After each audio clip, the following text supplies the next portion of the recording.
All right, ladies and gentlemen, welcome back to Houston Rockets Daily.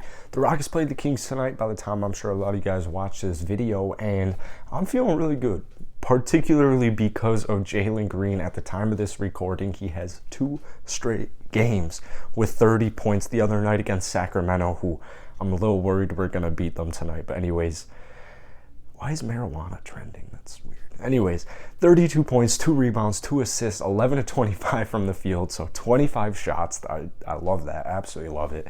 6 of 14 from downtown, 14 three-point attempts. I mean, these are stats that are just getting me excited. And then we've got KPJ as well. Last night, 2 nights ago now, KPJ dropped his first career triple-double, so a round of applause for Kevin. 30 points, 12 rebounds, 12 assists, 1 block, 11 of 17 from the field, so 17 shot attempts, and then 4 of 10 from downtown. So first career triple-double. This kid is literally in pretty much his first season as being a franchise's point guard. And to be honest, I think he's done phenomenal. Now, here at the end of the season, I'm going to do like just kind of player recaps for the entire basketball team. We'll do the coach. I'll do the coach as well. KPJ is a guy for me who, you know, if you've been watching me this month or this year, I'm huge on Kevin. Like, I absolutely love Kevin, and the fact that so many people are writing him off makes absolutely zero sense. I've seen there are literal people, maybe not right now because he just dropped a triple-double, but there were literally people 2 weeks ago saying, cut the man. I mean, this has been happening for months and months and months, but there were still people saying, just a handful of weeks ago, saying, cut him, waive him. I wouldn't lose any sleep if the Rockets waived Kevin Porter Jr. right now. And I'm reading these comments. I'm like, for reading these tweets, I should say, and I'm like, dude, how can someone actually have those thoughts in their brain about Kevin Porter Jr.? It is maddening. Thankfully, Houston does not feel that way.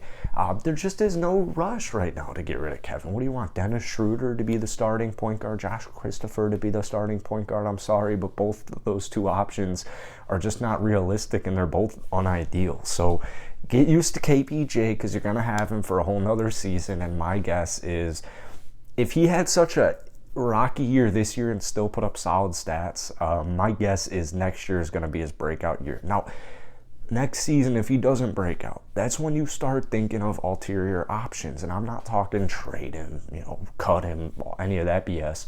But he will be up for a contract extension. And I would say, if it's clear Kevin's not going to be our franchise point guard moving forward, then you put him on the bench or you get rid of him. It's like literally that simple.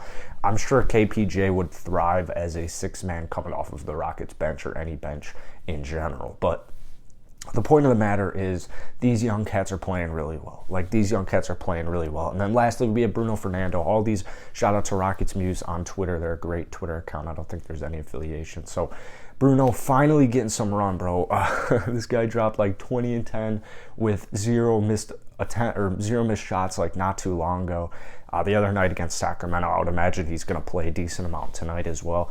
Last night, or 2 nights ago against Sacramento, 17 points, 10 rebounds, 2 assists, a block, and 6 of 8 from the field. So it's great we're seeing all these young cats get some run. Detroit got a really impressive win against Philadelphia last night. Orlando plays Toronto tonight. I don't think Orlando's going to take down Toronto, but I guess anything is possible. So tonight would be another huge loss because when you're playing bottom feeders in the West, in the Sacramento Kings, and you got them in a back-to-back, as we saw just last week with 2 Rocket wins against the Portland Trail Blazers, it's unideal. It just is. It's a little more on the unideal side. Winning a back-to-back game against a team that is very clearly tanking and trying to get the best pick they can possibly get. So it's cool that Christian Wood's been shut down, Dennis Schroeder's been shut down, Eric Gordon's been shut down. I really like that, and I honestly kind of like how Steven Silas has been getting a little bit more creative, and he's thrown various lineups out there. I wish it started a little bit earlier, but I'm not going to nitpick it because there's still a solid amount of games remaining on the season. So that's really it for today, man. If you guys enjoyed it, hit the like button, hit that sub button. I'll probably do a recap tonight on the Rockets, win or lose, so stay tuned for that. Hit that sub button as always, and I'll see you guys later.